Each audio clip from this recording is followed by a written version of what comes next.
أعوذ بالله من الشيطان الرجيم. بسم الله الرحمن الرحيم. فلا وربك لا يؤمنون حتى يحكموك فيما شجر بينهم ثم لا يجدوا في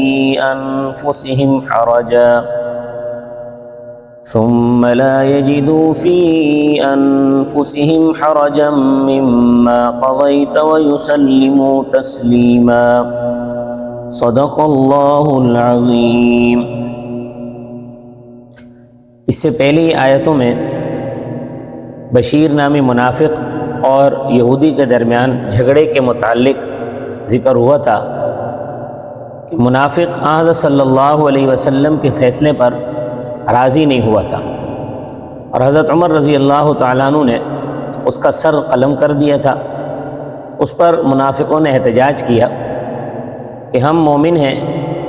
حضرت عمر رضی اللہ عنہ نے ایک مومن کو قتل کر دیا ہے حالانکہ وہ ایمان سے محروم تھے. تو اس آیت کریمہ میں اللہ تعالیٰ نے ایمان کا معیار بیان فرمایا ہے، یعنی یہ آیت کریمہ ایمان کا مدار ہے. اللہ تعالیٰ فرماتے ہیں فلا وربک، پس قسم ہے تیرے رب کی. عربی زبان میں یہ قاعدہ ہے کہ لفظ قسم ہو یا حرف قسم ہو، اس سے پہلے اگر حرف لا آ جائے تو وہ زائد ہوتا ہے، یعنی اس کا معنی نہیں ہوتا. جیسے سورۃ البلد میں آتا ہے لا اقسم بہذا البلد، تو یہ لا زائد ہے، اس کا معنی نہیں ہوگا. تو معنی کریں گے میں قسم کھاتا ہوں اس شہر کی. یہاں بھی فلا وربک میں جو لا ہے اس کا معنی نہیں ہوگا، تو معنی کریں گے پس قسم ہے تیرے رب کی. یعنی اللہ تبارک و تعالی اپنی ذات کی قسم اٹھاتے ہیں. کس بات پر؟ اس بات پر کہ لا یؤمنون حتی یحکموک، یہ لوگ مومن نہیں ہو سکتے یہاں تک کہ آپ صلی اللہ علیہ وسلم کو منصف نہ بنائیں. ظاہر بات ہے کہ رب تعالیٰ فرما رہے ہیں تو اللہ سے زیادہ جاننے والا کون ہو سکتا ہے، اور اپنی ذات کی قسم اٹھا کر فرما رہے ہیں کہ یہ مومن نہیں بن سکتے جب تک کہ اے نبی صلی اللہ علیہ وسلم آپ کو اپنا منصف حکمران تسلیم نہ کر لیں، آپ کو اپنا حکم تسلیم نہ کر لیں. دیکھیں عربی زبان میں ایک ہوتا ہے حاکم اور ایک ہوتا ہے حکم، ان دونوں میں فرق ہے. حاکم اسے کہتے ہیں کہ جس کی بات ماننے پر آدمی مجبور ہوتا ہے، چاہے وہ دل سے تسلیم کرے یا نہ کرے. جس طرح عدالتوں میں جج فیصلے کرتے ہیں اور وہ فیصلے ماننے پڑتے ہیں چاہے آدمی دل سے راضی ہو یا نہ ہو. اور حکم اسے کہتے ہیں کہ جس کی بات پر آدمی دل سے راضی ہو. تو فرمایا فلا وربک لا یؤمنون حتی یحکموک، پس تیرے رب کی قسم ہے، یعنی مجھے اپنی ذات کی قسم ہے کہ یہ مومن نہیں ہو سکتے جب تک تجھے اپنا حکم تسلیم نہ کر لیں، یعنی جب تک تیری بات کو دل سے تسلیم نہ کریں کسی چیز کے بارے میں. فیما شجر بینہم، ہر اس چیز میں جو ان کے درمیان جھگڑا ہو، اختلاف پیدا ہو. اب وہ اختلاف برابر ہے کہ عقیدے کا اختلاف ہو یا عمل کا اختلاف ہو یا عبادت میں اختلاف ہو، معاملات میں ہو، نکاح میں ہو، طلاق میں ہو، زمین کا ہو، مکان کا ہو، کوئی بھی مسئلہ ہو، دینی ہو یا دنیاوی ہو. اللہ تعالیٰ فرماتے ہیں کہ مجھے اپنی ذات کی قسم ہے یہ مومن نہیں ہو سکتے جب تک تجھے اپنا حکم تسلیم نہ کریں. ثم لا یجدوا فی انفسہم حرجا، پھر نہ پائیں اپنے دلوں میں کسی قسم کی تنگی، مما قضیت، اس چیز کے متعلق جس کا آپ صلی اللہ علیہ وسلم نے فیصلہ کیا ہے، ویسلموا تسلیما، اور کھلے دل سے تسلیم کریں.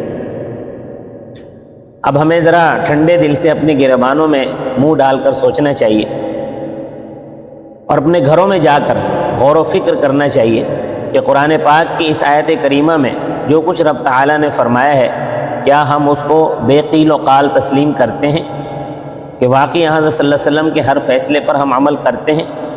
یعنی آپ صلی اللہ علیہ وسلم نے جو کچھ فرمایا ہے یا جو کچھ کہا ہے، کیا ہم اس پر راضی ہیں چاہے ہمارا نفس چاہے یا نہ چاہے؟ اگر واقعی ہم نے اپنی ظاہری شکل و صورت، وضاقتہ اور لباس حضرت صلی اللہ علیہ وسلم کے فیصلے پر قربان کیا ہے پھر تو ہم مومن ہیں. اور اگر ایسا نہیں ہے تو بے شک ہم ایمان کا دعویٰ کرتے پھریں، اپنے آپ کو مسلمان کہتے پھریں، مومن کہتے پھریں، ہم مومن نہیں ہیں. یہ آیت کریمہ معیار ہے. اپنے گھروں میں جا کر اچھی طرح ظاہر و باطن کو، قول و فعل کو اور معاملات کو اس پر پرکھو کہ واقعتاً یہ چیزیں ہم میں پائی جاتی ہیں یا نہیں پائی جاتی۔ بخاری شریف میں روایت ہے کہ حضرت صلی اللہ علیہ وسلم نے ارشاد فرمایا، لا یؤمن احدکم حتی اکون احب الیہ من والدہ وولدہ والناس اجمعین، کہ تم میں سے کوئی آدمی اس وقت تک مومن نہیں ہو سکتا جب تک میں اسے اس کے والدین، اولاد اور تمام لوگوں سے زیادہ محبوب نہ ہو جاؤں، یعنی اس کی محبت ماں باپ سے، اولاد سے، تمام انسانوں سے میرے ساتھ زیادہ ہو۔ اور محبت شرعی یہ ہے کہ ایک طرف ماں باپ کچھ کرتے یا کہتے ہیں، یا اولاد کچھ کرتی یا کہتی ہے، یا حاکم وقت ہے وہ کچھ کہتا اور کرتا ہے، یا کل کائنات ایک طرف ہے وہ کچھ کرتے یا کہتے ہیں، اور دوسری طرف حضرت صلی اللہ علیہ وسلم کی ذات گرامی ہے اور آپ صلی اللہ علیہ وسلم کا قول و فعل ہے۔ اگر آپ صلی اللہ علیہ وسلم کے قول و فعل پر تمام کائنات، آپ صلی اللہ علیہ وسلم کے قول و فعل کو تمام کائنات پر مقدم رکھتا ہے تو مومن ہے۔ اور اگر ماں باپ کے مقابلے میں، اولاد کے مقابلے میں، حاکم کے مقابلے میں، کوئی چھوٹا ہو یا بڑا، اس کے مقابلے میں حضرت صلی اللہ علیہ وسلم کا قول و فعل تسلیم نہیں کرتا تو وہ آپ صلی اللہ علیہ وسلم کے اس فرمان کے مطابق مومن نہیں ہے۔ ایک موقع پر حضرت عمر فاروق رضی اللہ تعالیٰ عنہ نے کہا کہ حضرت مجھے اپنی جان کے علاوہ باقی تمام چیزوں سے زیادہ آپ محبوب ہیں۔ تو حضرت صلی اللہ علیہ وسلم نے فرمایا کہ عمر، اپنی جان کو کیوں مستثنیٰ کیا؟ مکمل ایمان تو حاصل نہ ہوا؟ تو کہنے لگے حضرت اب میں آپ کو اپنی جان سے بھی زیادہ عزیز سمجھتا ہوں۔ آپ صلی اللہ علیہ وسلم فرمایا اب بات ہو گئی، اب بات بن گئی۔ تو مومن کے لیے ضروری ہے کہ حضرت صلی اللہ علیہ وسلم کے قول و فعل کو تمام کائنات سے مقدم رکھے۔ اسی طرح بخاری شریف کی ایک حدیث ہے، آپ صلی اللہ علیہ وسلم نے فرمایا، لا یؤمن احدکم حتی یحب لاخیہ ما یحب لنفسہ، تم میں سے کوئی آدمی مومن نہیں ہو سکتا جب تک اپنے بھائی کے لیے وہ چیز پسند نہ کرے جو اپنی ذات کے لیے پسند کرتا ہے۔ اب دیکھو کہ اپنے لیے ادنا اور کھوٹی چیز کون پسند کرتا ہے؟ اپنے لیے جھوٹ اور فریب کو کون پسند کرتا ہے؟ اپنے لیے عیب کو کون پسند کرتا ہے؟ اسی طرح اپنے لیے داؤ اور دھوکے کو کون پسند کرتا ہے کہ اس سے کوئی داؤ کھیلے یا دھوکہ دے؟ اگر مومن ہے تو یہ چیزیں دوسرے مسلمان بھائی کے لیے بھی پسند نہ کرے۔ جس طرح اپنے لیے دھوکہ پسند نہیں کرتا تو دوسرے کے لیے بھی دھوکہ پسند نہ کرے۔ اپنے لیے جھوٹ اور فریب کو پسند نہیں کرتا تو دوسرے کے لیے بھی جھوٹ اور فریب کو پسند نہ کرے۔ اپنے لیے غیبت کو پسند نہیں کرتا تو غیر کے لیے بھی غیبت کو اور عیب کو پسند نہ کرے۔ تو بھائی ایمان کا دعویٰ کرنا بڑا آسان ہے، مگر اس پر پورا اترنا بڑا مشکل ہے۔ اور یہاں سے یہ بھی ثابت ہوتا ہے کہ منکر حدیث کافر ہے، مومن نہیں ہے۔ کیوں؟ کہ اگر حضرت صلی اللہ علیہ وسلم کی ذات گرامی کا ایمان میں دخل نہ ہوتا تو رب تعالیٰ اس طرح نہ فرماتے، فلا وربک لا یؤمنون حتی یحکموک فیما شجر بینہم، بس تیرے رب کی قسم ہے کہ مومن نہیں ہو سکتے جب تک اپنے ہر قسم کے تنازعات میں آپ صلی اللہ علیہ وسلم کو حکم اور فیصل تسلیم نہ کریں، آپ صلی اللہ علیہ وسلم کی بات نہ مانیں۔ تو معلوم ہوا کہ جو لوگ حدیث کا انکار کرتے ہیں وہ آپ صلی اللہ علیہ وسلم کی بات نہیں مانتے، اس لیے وہ پکے کافر ہیں، بے شک وہ ایمان کا دعویٰ کرتے پھرے، کیونکہ حدیث بھی تو دین کا حصہ ہے۔ تو نوجوانوں یاد رکھنا، منکرین حدیث تمہیں دھوکہ دیں گے اور کہیں گے کہ حدیثیں تو ساری ظنی ہیں، یعنی یقینی چیز کو ماننا چاہیے اور قرآن پاک یقینی ہے۔ یہ بات بے شک ٹھیک ہے کہ قرآن پاک یقینی ہے، لیکن تمام احادیث کو ظنی کہنا یہ بھی غلط ہے، کیونکہ احادیث متواتر بھی ہیں، الفاظ کے اعتبار سے متواتر بھی ہیں، معنی کے اعتبار سے بھی متواتر ہیں، عمل کے اعتبار سے بھی متواتر ہیں، طبقے کے لحاظ سے بھی متواتر ہیں۔ تو متواتر حدیث کا انکار کفر ہے، جس طرح قرآن کا انکار کفر ہے اسی طرح متواتر حدیث کا انکار بھی کفر ہے۔ اور اکثر و بیشتر وہ احادیث جن کا تعلق اعمال کے ساتھ ہے وہ متواتر ہے۔ ہاں اگر حدیث خبر واحد ہے اور ظنی ہے، حدیث خبر واحد ہے تو وہ ظنی ہے، اس کا انکار کفر نہیں ہوگا، مگر پھر بھی گناہ ہے۔ اور یہ بات اچھی طرح سمجھ لو کہ حدیث پاک کو تسلیم کیے بغیر قرآن شریف بھی سمجھ میں نہیں آ سکتا۔